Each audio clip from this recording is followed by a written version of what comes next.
अस्सलामुअलैकुम मोहतरम नाजरीन दोस्तों, आज के वीडियो में हम बहुत ही बड़ी खुशखबरी लेकर के आए हैं। हज यात्रियों के लिए बहुत ही बड़ी खुशखबरी है।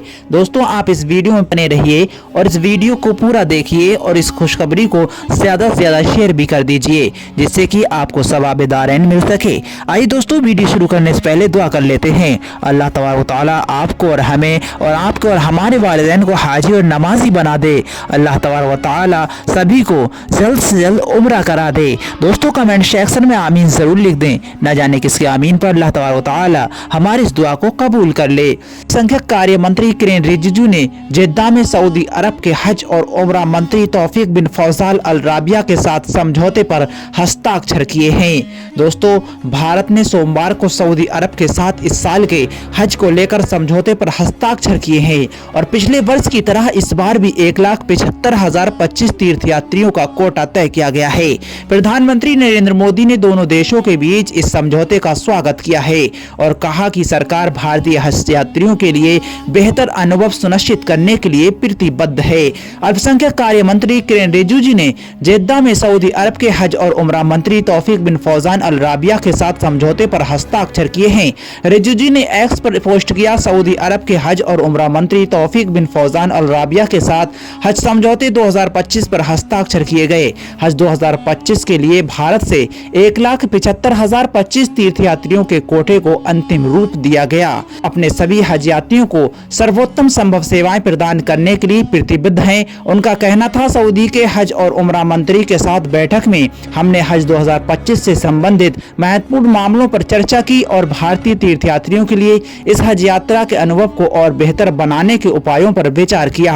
इससे हमारे द्विपक्षीय संबंध भी मजबूत होंगे। प्रधानमंत्री मोदी ने एक्स पर पोस्ट किया, मैं इस समझौते का स्वागत करता हूं। हज यात्रियों के लिए अद्भुत खबर है। हमारी सरकार तीर्थयात्रियों के लिए बेहतर अनुभव सुनिश्चित करने के लिए प्रतिबद्ध है। दोस्तों, आपको ये खबर जानकर खुशी हुई होगी। खुशी हुई है तो आप इस वीडियो को भी लाइक कर दें और ज्यादा से ज्यादा इस वीडियो को शेयर करें, जिससे कि दोस्तों हज से जुड़े हुए हम लेटेस्ट अपडेट डालते रहते हैं जो जरूरतमंदों तक पहुँच जाए। इसलिए आप इस वीडियो को ज्यादा से ज्यादा शेयर कर दीजिए। अल्लाह तबारक व तआला से दुआ है कि जो भी हज यात्री हज 2025 में हज करने के लिए जाएं, अल्लाह तबारक व तआला उनके हज में आसानी अता फरमाए और अल्लाह तबारक व तआला हमें और आपको, हमारे और आपके वालिदैन को भी हाजी और नमाजी बना दे। दोस्तों, कमेंट सेक्शन में जाते जाते आमीन जरूर लिख देना। ना जाने किसकी आमीन पर अल्लाह तबारक व तआला हमारी इस दुआ को कबूल कर ले।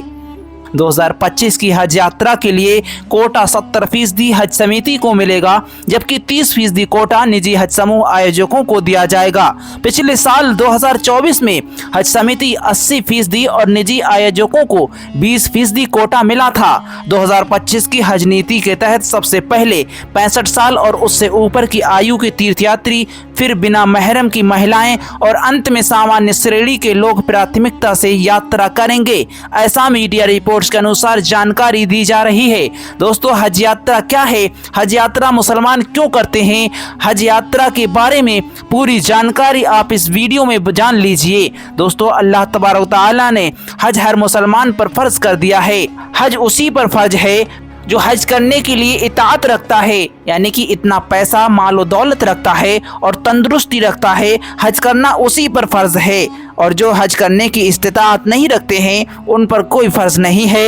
वो अल्लाह तबारक व तआला जिसे इतना माल देता है कि जो हज कर सकता है वो हज जरूर करे। दोस्तों, सऊदी अरब सरकार ने 2025 से हज यात्रा पर जाने वाले भारतीय पति पत्नी को एक ही कमरे में रुकने पर रोक लगा दी है। इस बार ये नियमों में परिवर्तन किया जा रहा है। इसे लेकर हज कमेटी ऑफ इंडिया ने भी गाइडलाइंस जारी कर दी हैं। सऊदी अरब सरकार ने ऐसा फैसला इसलिए लिया है कि कुछ लोगों की शिकायत आती थी कि पति और पत्नी एक ही कमरे में रुकते हैं, जिससे उनके बीच बेपर्दगी होती है। इस बात की जानकारी हज कमेटी ऑफ इंडिया ने भी अरब सरकार को दी थी। हज कमेटी ऑफ इंडिया ने इस समस्या से निपटने के लिए कुछ नियम तैयार किए हैं। पति पत्नी के कमरे आसपास में ही रखे जाएंगे, ऐसा मीडिया रिपोर्ट्स के अनुसार बताया जा रहा है। हज कमेटी के मुताबिक जहां पर हज यात्रियों को ठहराया जाएगा उसके हर फ्लोर पर एक रिसेप्शन का इंतजाम किया जाएगा, ताकि पति पत्नी उस जगह बैठकर एक दूसरे से बातचीत कर सकेंगे।